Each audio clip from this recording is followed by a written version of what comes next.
Hello and welcome to VPI Conversations, a video series investigating the virtual public involvement practices that state and local agencies use for transportation planning and project development. VPI Conversations is part of the Federal Highway Administration's Virtual Public Involvement Program, an Everyday Counts initiative. My name is Jim Thorne and I'm with the Federal Highway Office of Planning.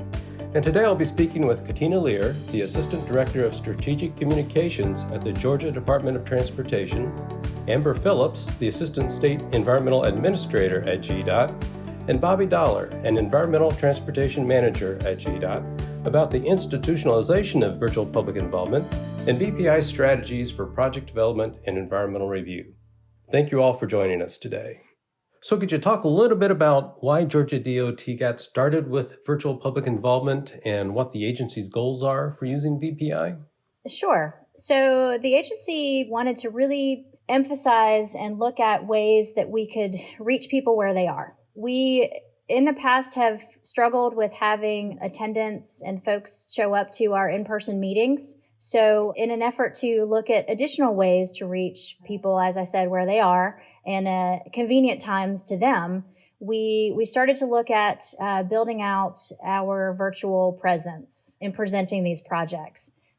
You know, we identified that most people, maybe roughly 90%, are on the internet or have access to a smartphone. So that really assists them, to get a better outreach. And that was the goal, that VPI is going to get the word out better than just advertising for a meeting that people just were not attending. So Georgia DOT has piloted a number of different virtual public involvement strategies. Could you talk a little bit about some of the tools that you've used in your work? Yeah, I can talk about that. We've used some of the regular survey tools such as SurveyMonkey, MetroQuest to take surveys and planning. And we also have used our Esri project platform, which is our preferred platform now for our virtual public involvement, as well as using things such as Team and Zoom to hold and host meetings with the public so that they could listen to presentations, view materials. We could walk them through how to view materials online, and they are able to ask questions and get their questions answered live. It sounds like Georgia DOT uses this all-in-one software platform to support your VPI efforts. Could you give me a high-level overview about what that platform is? Sure. So that platform is our Esri public involvement platform.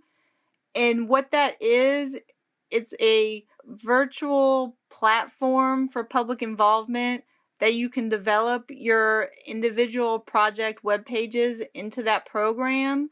And we're able to utilize templates to upload information quickly to create that project web page. And as part of that web page, you can insert your live virtual event links. From there, we've been able to use virtual rooms to simulate actually what a meeting would look like if you're attending a meeting and walking through and reviewing materials, as well as your commenting on the project and your calendar of your upcoming future events.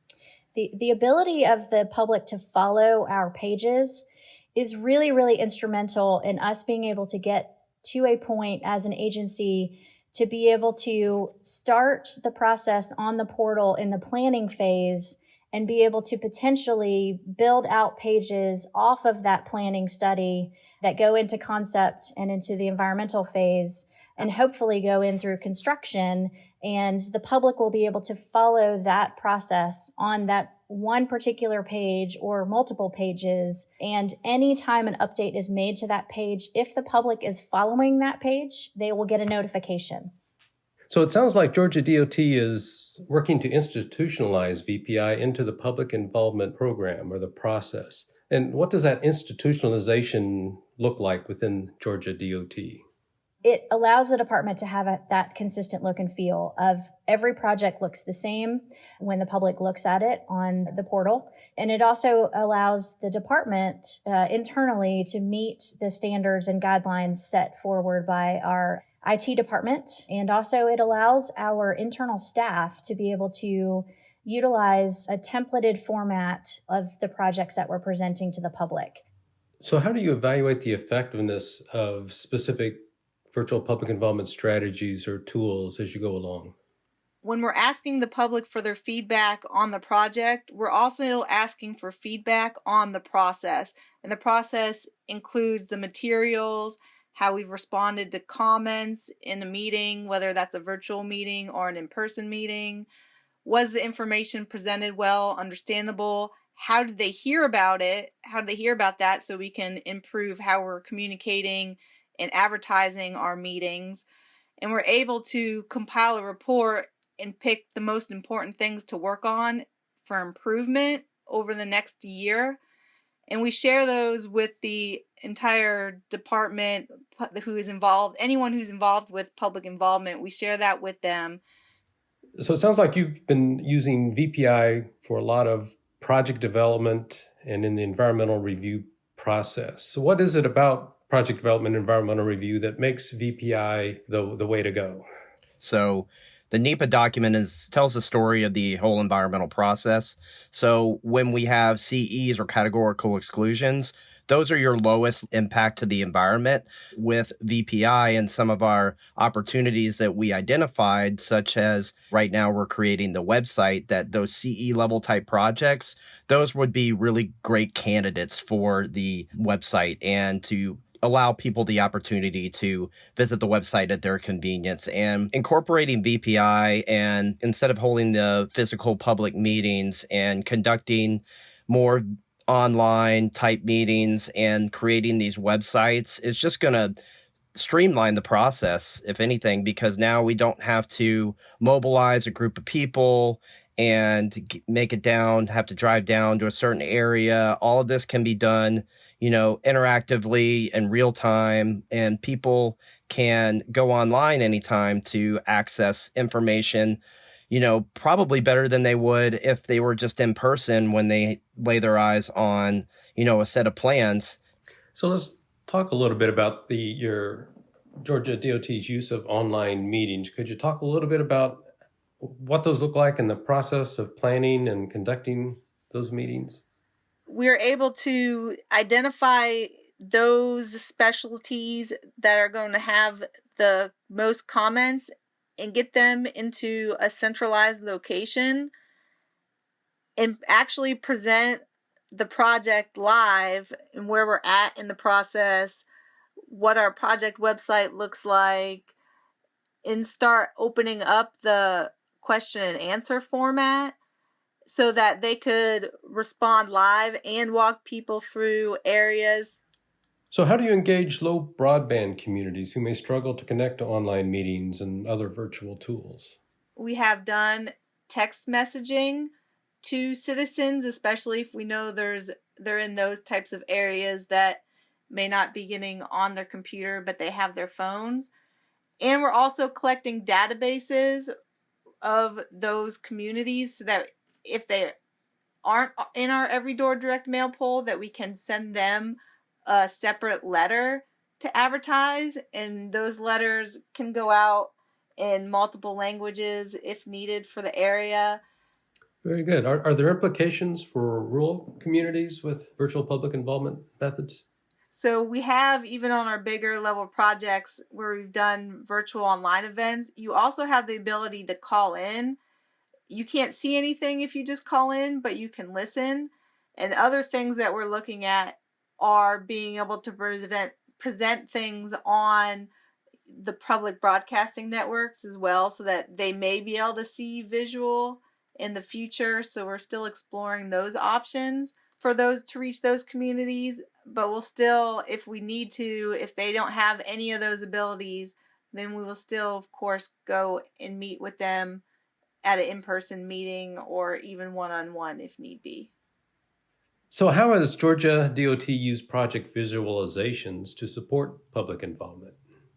We have a visual engineering resource group that was set up, or we call Verge. The group is charged with, depending on the project type, we'll create a video or a visualization for, anybody in the public to be able to view a drive-through of the project. Sometimes it'll have an aerial, sometimes it'll have a before and after, but usually it's going to just be a drive-through. So it'll show you, what the changes are going to be overlaid with the existing conditions. So it's been a really great tool for us to use, not only just in our physical meetings when we were holding those about 3 or 4 years ago, but now we actually use those videos as well in our websites, our Esri websites, and the portals for the online meetings that we've had already. What types of visualizations have you found to be particularly effective? A visual works very well if you have a larger project with multiple access points on the interstate, so such as our major mobility improvement projects. Those projects may have different access points to access managed lanes, or some of those projects are also complex interchange improvements. And so, especially if there's a complex interchange movement that is connecting two interstates, those visualizations are very important to the public to be able to see how they're going to be improved and how they're going to connect when there are so many different bridge structures. Having the Verge group or unit is really, really beneficial, because even if they don't have necessarily the files to do that particular project, they do have generic roundabout footage and files and simulations that still would pertain to how to utilize those intersections and those innovative designs. So did Georgia DOT experience any challenges with the use of VPI strategies, and perhaps you have some lessons learned to share? So it was very challenging to choose the program to use as our platform for virtual public involvement. So those were some of the more technical challenges. And some of the other challenges, number one, we had to tell people how to use it, how to go about the process, how to come up with the web pages. So some of the training that went into all of that. It's really easy to get distracted and look at things that are coming out brand new and other ideas. It's really important to make sure that you continue moving forward once you make a decision. That, and trying to get folks to understand that we all have the same common goal. We just need to think about the holistic approach of public involvement and community engagement, and really just try to break ourselves out of silos and look at it again from a holistic standpoint of not just serving that particular subject matter, but also serving the overall department. Well, now that Georgia DOT's had this experience with virtual public involvement, what tips or advice would you give to someone who's just starting out with VPI?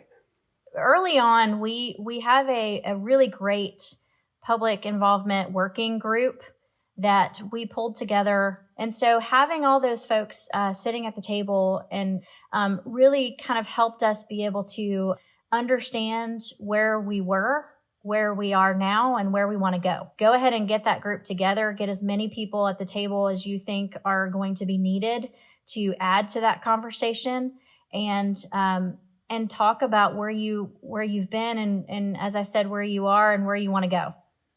And to add on to that, ensure that you're really communicating with your IT office and your procurement office so that you know what the rules are going to be and how you need to go about obtaining a program or a process or a software.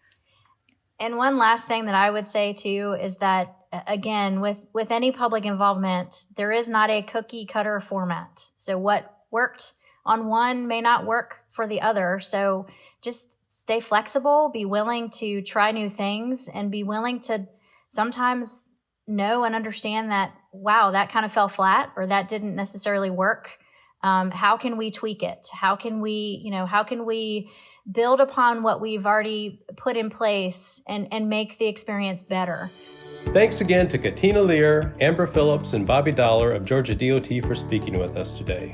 If you want to watch more VPI conversations or learn more about virtual public involvement strategies, please visit the website on the screen or click the link in the description. Thanks for joining us.